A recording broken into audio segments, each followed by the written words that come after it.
Hello. So my name is Bada, and I'll be interviewing today. So can you introduce yourself briefly?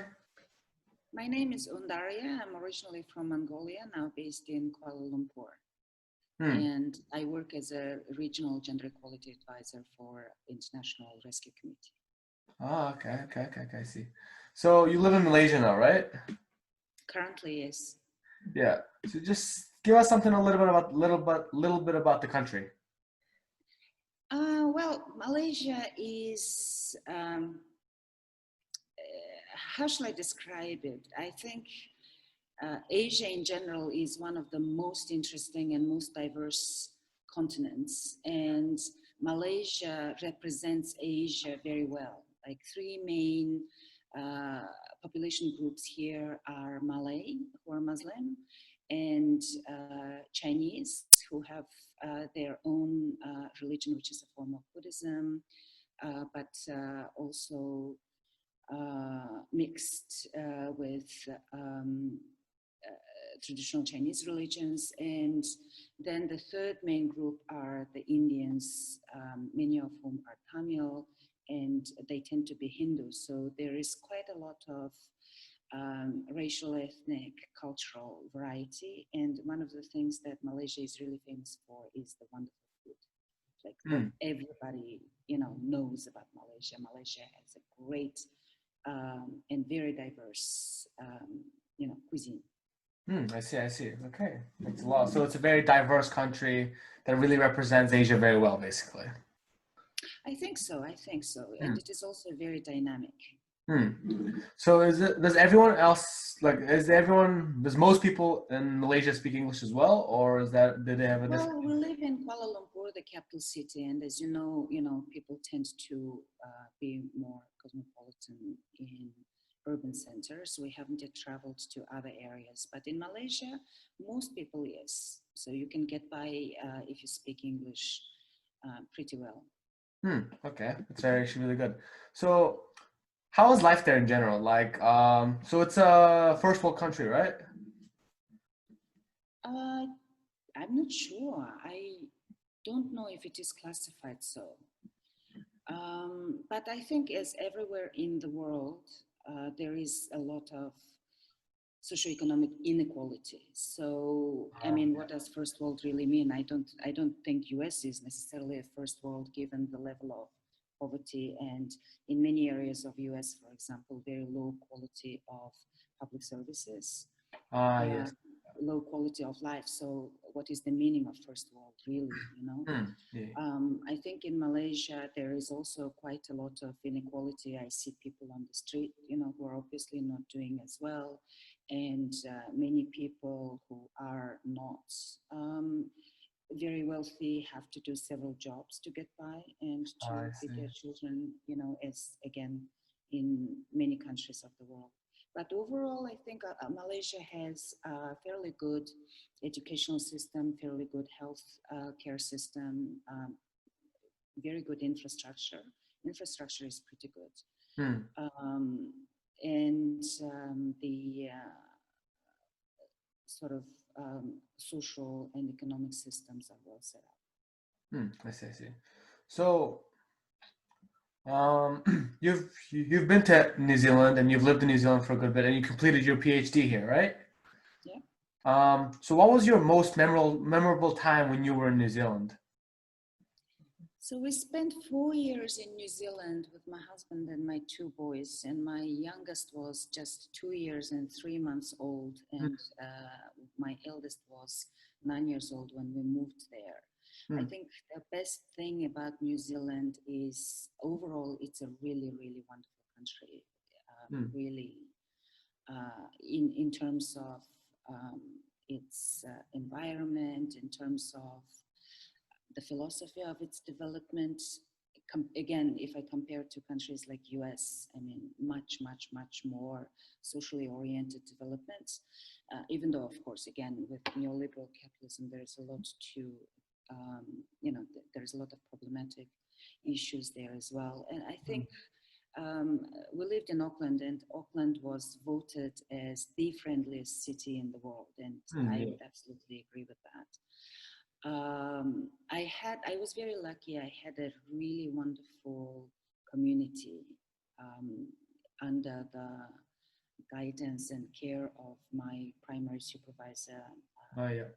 Marilyn, who was a former parliament member Oh. in New Zealand, and she was also 24 years old. She was actually the youngest, and then the first lesbian woman to become a parliament member. So she has quite a lot of history, and she is an amazing, amazing person. So I was very lucky to study with her, and she had a feminist approach to running her student body. So we had a what we called potluck group of students, but also of others who were interested in our kind of research at AUT, Auckland University of Technology. And so we felt like we became basically a big family, I think, and which wouldn't have been possible had Marilyn not had that kind of approach to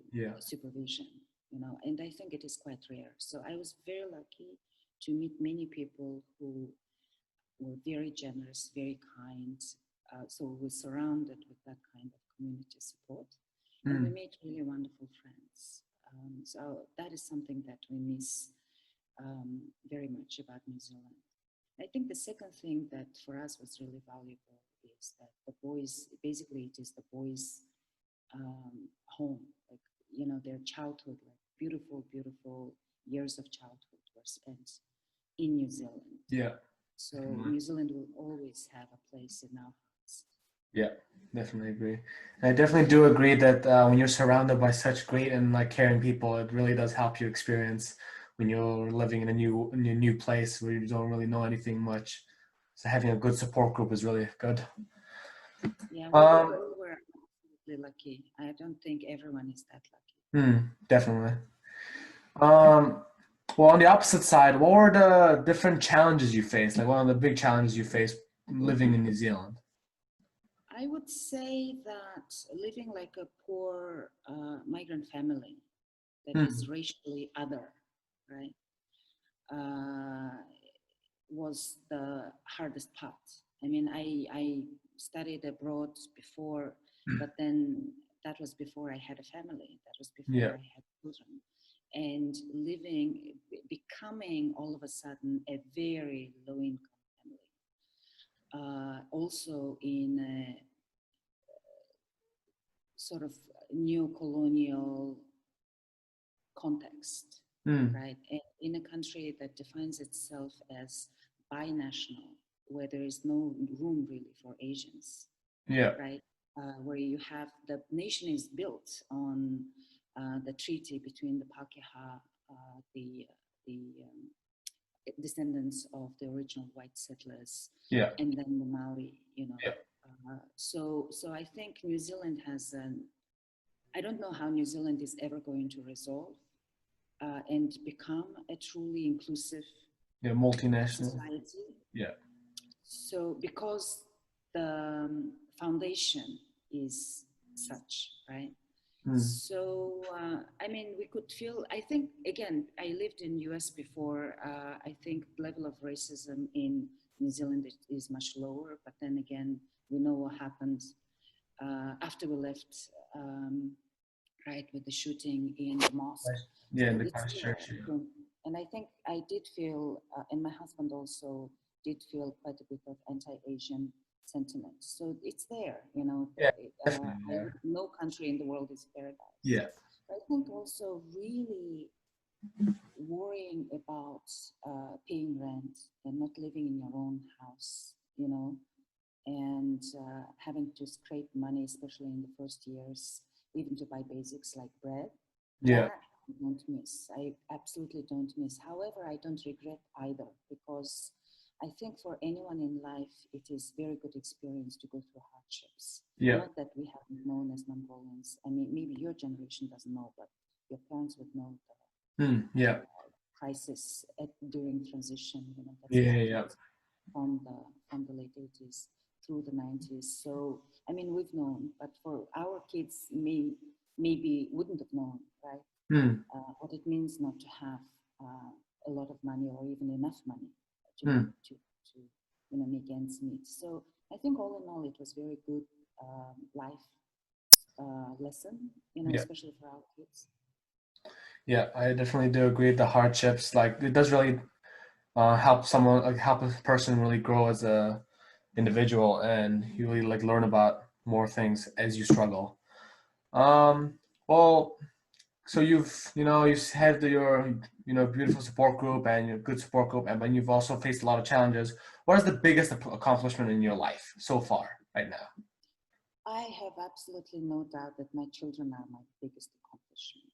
Mm, I mean, there mm, are lots of other things I could say that I'm quite satisfied with. mm, The career I've made, the learning and the relationships built, organizations built, mm. um, and activism that I contributed Yeah, to in Mongolia, regionally, internationally, and so on and so on and so on. But I think my children are like the most important. I think someone In, here also in, agrees. you know, I agree. yes, it's the meaning of my life. And actually, I didn't have them very young. I had my first child when I was 33, and the next one when I was 39. So I was already a very sort of, mature Sure, yeah. person when I had. So it wasn't. It was. I knew that children were a gift, and I have many friends who would like to have children but don't. And I could have also ended up with the Mm. career I had, with the hectic life of an activist that I had. Yeah. It's very, very possible in my case that I would never have had children. So I, like every day of my life and many times a day, my husband and I will say, not only think, thinking is like being grateful is every millisecond of every day that Mm, we have these wonderful children. But I mean, we are aware that they are a gift. And mm. also, I didn't, I'm not a very ambitious parent, so I don't push my children to succeed. And I also don't like competitiveness very much. Mm. I'm very critical of very neoliberal capitalist ways of doing things, including raising children Yeah. as cutthroat competitive people. Yeah. For me, it is important that they become their own people. And I've tried to support that. Mm. I will not say that I've done a really good job, but I can say that all the time I am making a conscious effort Yeah. to do that. And I think that's the biggest thing that matters, that you're always making a conscious effort to create changes that you want to see.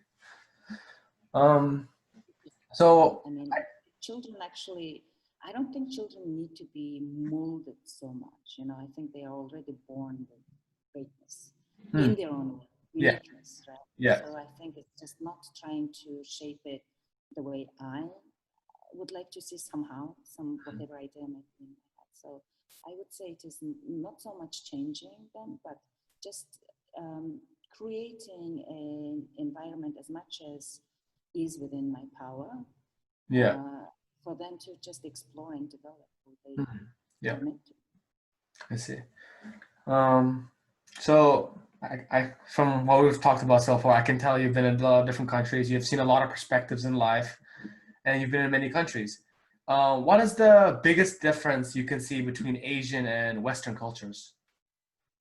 So when it comes to Western, I lived for many years in US, and I guess New Zealand, you could say Western, even though culture in New Zealand is very different from US, so I wouldn't want to homogenize. Yeah. And I visited Canada, and again, things are very different in Canada. And Mm. of course, I've visited for a short time in Western Europe and so on and so on. But in Asia, I've traveled quite extensively.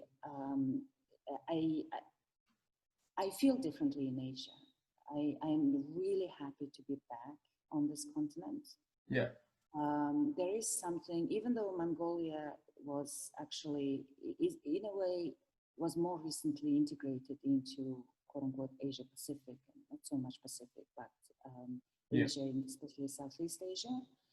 And again, I don't know too much about South Asia, but I've worked with many people from South Asia, and there is a lot of diversity, of course, right? And then if you talk about like Northeast Asia, Taiwan, Korea, and so South Korea, China, again, very, very different culture. But one thing that I do feel with many Asians and in every Asian country, maybe with the exception of South Korea, that was a bit of a weird experience. I feel warmth in interpersonal relationships, especially because we have traveled a lot with our children when they were very young. In Asia, they're very child friendly, whereas in US, they can be very anti-child. They can also be very anti-old people, very much focused on like the self, and, you know, the individual, and sort of there is that kind of coldness or selfishness in the world. Yeah, it's like that That I everyone. don't really feel in Asia. It's like that everyone for himself kind of mentality. Like that, what do you call it? Independence. I think that's like the big thing because a lot of I feel like in Western culture, it can be seen that when you're like turn 18, you get kicked out of the house and you just have to survive on your own type of thing. I've seen that a lot. A lot of my Yeah, but again, I know many people who live very differently, right? Again, so I don't like homogenizing, but I know families that are very close, friends that are close, but overall there is that like there is less interpersonal connection, I guess. And as a Mongolian, I interpersonal connections are very important, and I don't believe in complete independence. It is impossible. It is a myth. Right? I believe in caring, responsible, and reciprocal interdependence. And that's also a very Buddhist way. So what I've seen in US is that because of the governing narrative that everyone is supposed to be self-reliant and independent, and in fact, nobody can really be unless you're super strong and ruthless, and you don't have emotional needs, and you're rich. Yeah. But how many people are like that? And how many people would you really want to be like that? You know? What kind of a society would it be if everybody was like that? I really wouldn't want to live in that kind of society. The truth is, all of us at different times need help of whatever kind, right? Whether it is just someone to listen to you, right? Or for Mongolians, you know, we have the concept of Han, which I find very important, right? And Han is not just your husband or wife or spouse. Han is someone who keeps you company, but not just physically, right? Someone who is, in a way, emotionally keeping you company. Like children can be great Han, you know, animals can be great Han. So that concept of Han, I find really valuable. And I think that is something, well, sometimes, I mean, my American friends would say like soulmate and so on. But that's a little bit exclusive as well. But it is, even people who don't know really well, who don't consider themselves soulmates, can be each other's hand, like during that time, maybe during a trip that they shared, whatever. So it's a very different concept, which doesn't really exist in English as far as I know, in English language. So I think that kind of concept of Han is culturally, for me, what The difference. to a large extent defines Mongolians, and I probably many other Asians have, you know, similar concepts. I see. And that connection is very difficult in Western. but then of course again I lived in New Jersey, which is, you know, not as any other state in the US. Again, I wouldn't generalize. Yeah, it's not about generalizing, but it's just that overall feeling you get. And it's from basically, I'm asking, so the question was always about from your perspective, basically, and how your experience with said countries. So you're working on an international organization currently right now, right? Yeah. What is like the best thing about working there?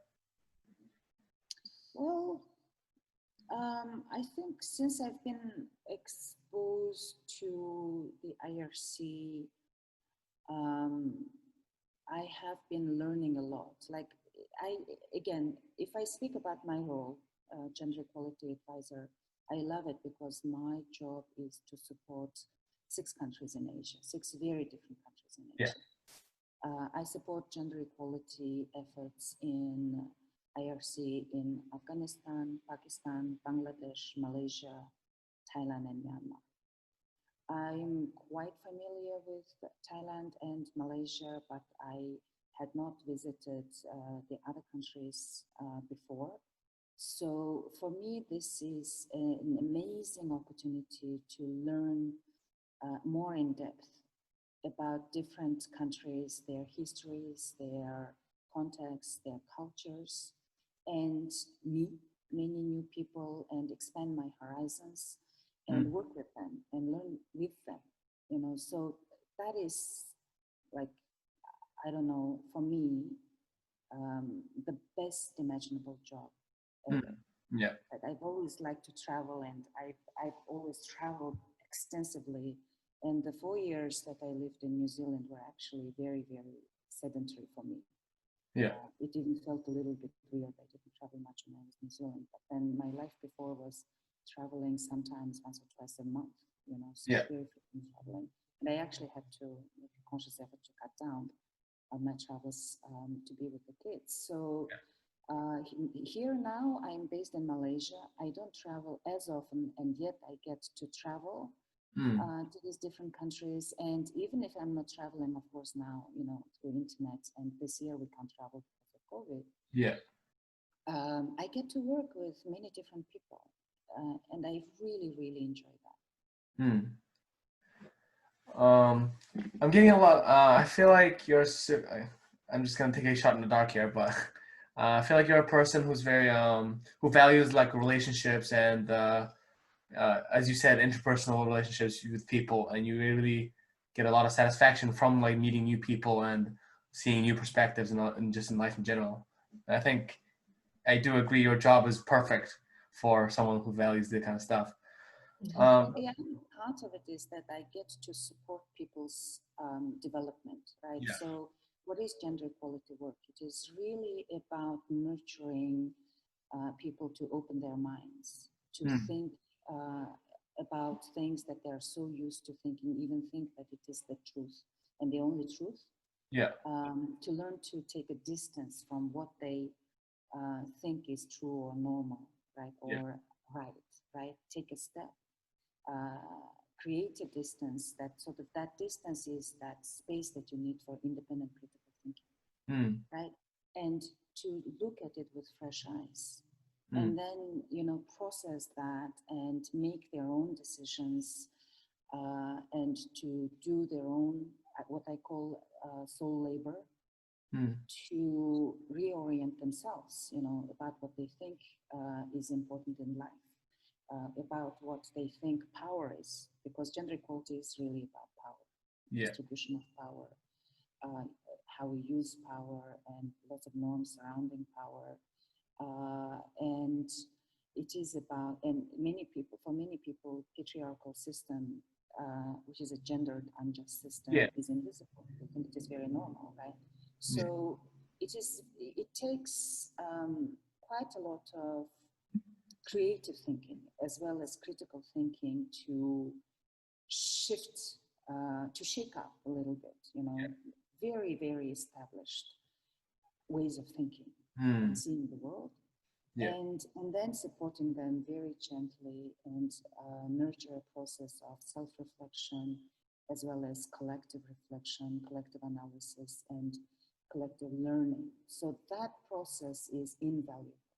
Yeah. And people grow. It is amazing when you can almost see how people's eyes open, how they begin to see many new perspectives, different perspectives, and how their mind broadens and their relationships get stronger. So I think that is really the power that we have as human beings, that it has been very, very undervalued, I would say, in this global economy that values money and power, you know, and profit Mm. Yeah. over other things. Yeah. I see. So, yeah, the what you're doing right now is it sounds phenomenal. Like you're able to create change in people's mindsets that have been ingrained into them since birth, and and I can imagine how great it must feel to just be able to create changes like that. So I wouldn't say I create change. You know, because I can't. Like, I yeah, cannot change how a person thinks, feels, etc., or believes. They can.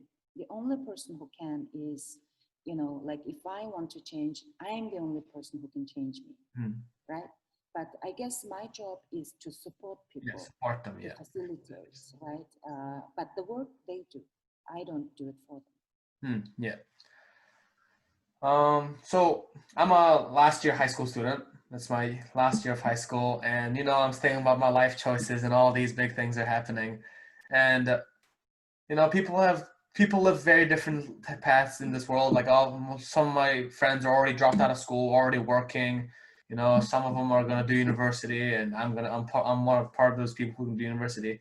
And as a long-term type of career choice, I'm thinking about doing business. Like, what was your mindset when you left high school? Like, what did you believe you were gonna do? Well, so I had a brother. Well, I had two brothers, but my eldest brother was 12 years older, so I don't remember him much growing up. But my other brother was 2 years older. And at some point, he became very interested in paleontology. Yeah, And he actually became a pupil of one of the most renowned, like leading paleontologists in Mongolia. And, you know, Mongolia is a great place for paleontology, where the first dinosaur egg was discovered, which completely turned around the whole theory, right, around dinosaurs. Because before the egg was discovered, scientists thought that dinosaurs were mammals. yeah, So I got caught up in my brother's interest, and I learned a lot about dinosaurs. So I was going to become a paleontologist. And then my dad said, well, it's very unhealthy because when you dig out uh, centuries, millennia old um, Earth, right, there are toxic gases that come yeah, out. yeah, So he advised that I look for another career path. And I don't remember how old I was, maybe 12 then. mm, Then I decided, okay, my dad is a geologist, my mom is a radio, well, we used to say dictator, right? yeah, So, um, so I was thinking, okay, I should follow in my mother's path maybe because geologist sounds a little bit more difficult. yeah, But I didn't have the voice for it. Like you have to be gifted with a really, really good voice. mm, And I didn't have that, even though I had the diction and the clarity and so expressiveness and so on. So, okay, yeah, that's not my career. And then when I was in eighth grade, when I was finishing eighth grade in Mongolia, that was when, in those days, you could choose to go for college, which is yeah, not like higher education, like vocational training, right? yeah, Vocational education. And my dad nearly sent me to India to become a gemologist. mm, And we seriously thought about it. He seriously thought about it. I seriously thought about it. But I was too scared to go, and I was only 16 to go to India. mm, And I think my parents really didn't have that kind of courage either to yeah, send their youngest child and the only daughter all the way to India yeah, at tender age of 16. So mm, that didn't happen. Then I decided I was going to be a translator and a very good translator. mm, But then I realized it's too boring because when you're translating, you're you're bound by what other people are writing or saying. Right? yeah. There's not enough creativity, and I needed that space. Then I decided I'll become a Italian. diplomat. Mm, I was going to have a career in international affairs. And then I realized, and this was during the time when transition started, the whole thing about democratization and so on. yeah, And many of us were anti-government. mm, I was an anti-government Democrat then, and I didn't want to work for the government. mm, And then I got involved in pro-democracy activism when I was a second year student. So that would have been what, like at 19, maybe yeah, 20, fairly early on. And I thought I would never ever be interested in politics, but I got involved in activism. I began working for an organization that was supporting Mongolia's democratization. And when I chose my MA in 1997, I actually still chose international relations. So I studied international relations and European studies in Budapest for my MA, but there I developed interest in constitutional theory, in study of democracy, democratization, political processes, elections and media. And as an activist, I had been working on voter education and electoral reforms anyway. And then gender analysis and so on. Also, I was exposed a bit at CEU, Central European University. So that's how I decided to further study in that area, really deepen my understanding of this political phenomena. And that's how I ended up in political science department as a PhD student at Rutgers. Yeah. So I studied there, but I never intended to become a professor because I thought that's too boring, right? Yeah. And I came back and I continued being an activist. Yeah. And from looking at a very critical angle at how Western-dominated, quote-unquote, support for development and democratization was really damaging, you know, and try to work in a way that we could work with foreign organizations, national or international organizations, governmental or non-governmental, but work in a way that was non-partisan and independent. So that's what I did. So basically my career is an activist, and I didn't come to it with a conscious choice. It was just, you know, thinking all sorts of different things. Trying out different things. But one thing that did influence this choice is my passion for justice. Yeah. What I know. Yeah. And we have had time to reflect with my other colleagues who are also activists. How did we end up becoming activists for human rights, for democracy, for social justice, for gender equality, you know? And that's really the sense of justice, or the idea of justice that we learned during socialism. Yeah. The education that we got during socialism that put those values above material things. And yeah, it really does show, like throughout this interview, like it's definitely strong sense of justice and how you want, and you, not just your sense of justice, but you show a lot of understanding for actually how the society, the actual, what do you call it, the details and the realities of the facts, basically, and you show a lot of understanding of what's actually going on, and your sense of justice also really shows as well. And I actually find it really admirable that you're able to come from such a, what do you call it, like you came from communism, and you've been like, you know, you were born in communism and you went through all that transition, and you were still able to hold on to this really strong sense of justice and still go out there and, you know, help people, support people, change their perspectives in their lives and all that stuff, and basically just adding immense value to their life. So the last, I think there is a lot of misunderstanding and about what socialist period was, right? I mean, I had a very good childhood. I had very good education. And life was quite secure then, right? Safe and so on. And community ties were strong. There are lots of things that were very valuable. Yeah, you know? good things. It is important not to throw out the baby with the bathwater, and that's why this kind of fanatical activistic swinging that we see now in Mongolia, right? Between right and wrong, only seeing things as black and white. That's extremely harmful.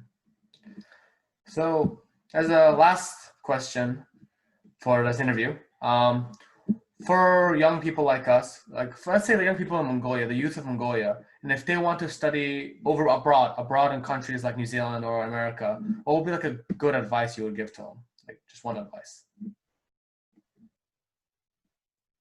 I don't know what advice to give, actually.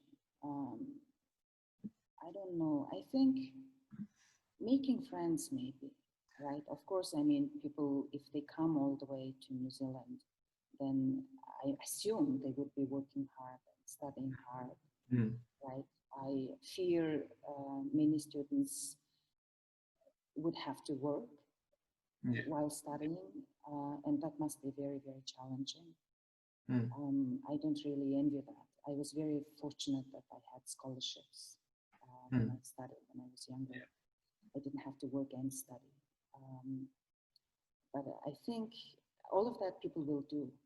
You know, work you will do because you need survival or because you are lucky, and that work that you're doing to survive will actually teach you some professional skills or life skills. You will study because that is your purpose and you came to study. Mm. But I think it would be really great if young people took the time to also make friends and also made an effort to themselves be good friends. Yeah. Right? Yeah. I think those relationships, like I've made friends when I was a student here and there. I'm still in touch with my friends, even though I haven't seen them. One friend who is very close, I haven't seen her since, I don't know, 2000 maybe. Many friends I haven't seen for many years, but they are my friends. Mm. You know, I mean, we It's about maintain making that those relationships. Yeah. Yeah. All right. So I think that's it for our interview. Thank you for your time. I've actually learned a lot, and you showed, I think I've learned a lot about you and how your perspective on life is. And and I think that's like basically the purpose of this interview. It's about letting the people who watch it see different perspectives of people's lives, basically. So really thank you for your time, and have a nice day. Thank you. And good luck. Bye.